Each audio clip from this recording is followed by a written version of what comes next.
So now I would like to a little bit move towards the practical, the challenges that you're facing individually. That you're in your line of work in Matrimandir. What is the key challenge? Is it a land? What is the biggest challenge? If you have to say, count each one of you top two challenges for Matrimandir team, what would that be? See the difference between the petals and the chamber, the inner chamber. Yeah. Also come back to the challenges also. Yeah. Is that the experience of the chamber starts when you're already taking the stairs from downstairs. You enter, you put your socks, and then you go up on this spiral, and then higher and higher, and then eventually you enter this big room. Yeah. So that's the experience is the whole experience. Whilst the petals, you're already there. And I would like to share with you something that happened to me recently. So we had this film crew, 3 people, that were making a documentary on Roger and Jay architecture. And so they were filming at Matrimandir, and they had the permission to go up at the chamber, which is highly unusual.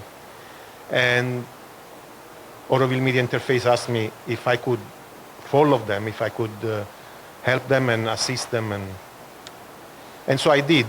And so we were filming a lot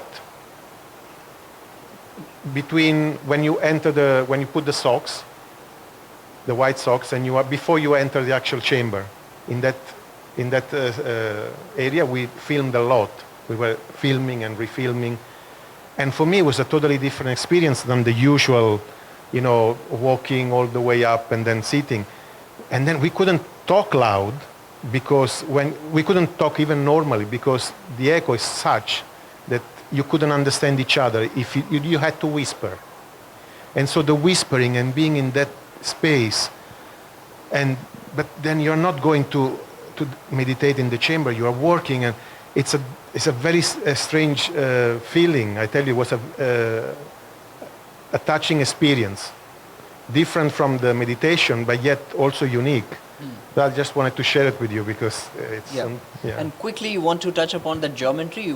Geometry, I try to say it quickly, okay? Yes. So a long time ago, I learned, many years ago, I learned how to paint watercolor. In watercolor. So I've been painting since I was a kid, painting, sketching. But then at some point I met a master of watercolor, and I was teaching him percussions, and so he wanted to give me something back. And he didn't know that I could paint. And he showed me some geometrical exercises done with watercolor. And he told me, this is a gift I'm giving you. This is a tool for you to center yourself whenever you need. And you can also learn how to paint in watercolor. You don't need a teacher. That if you follow these geometrical exercises, you will learn. And so I learned these geometrical exercises. They're quite sophisticated. They're not so simple. Some are simple, some. And then I continued by myself, and I realized that it's true. If you do these exercises, it centers you. It's like a visual meditation. It's very powerful. Actually, I should be doing it again because I haven't practiced in a long time. But anyway, but then he explained to me, if you have a beautiful, sincere painting done by a sincere artist in your living room, wherever it is, and you see it every day, regularly, whether it's geometry or not, that painting is going to have a very strong effect on you, very calming, very centering. And he calls it, it's a passive meditation. So you're not aware, you're not working on it, it's just there, and it affects you. Now, there is another one, which is partially passive, but it's not totally passive. It's the geometry, the beauty of a garden, of Matrimandir. When you walk, I notice that when I walk in Matrimandir regularly, in this path, which they're not just made by chance, they're geometrically shaped correctly.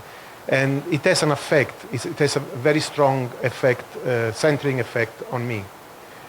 And so there are quite a few people that come and walk around the gardens regularly, but not everybody does it. Yeah. Now, the galaxy, the crown road, the galaxy, etc., it is a continuation of this geometrical, esoteric design.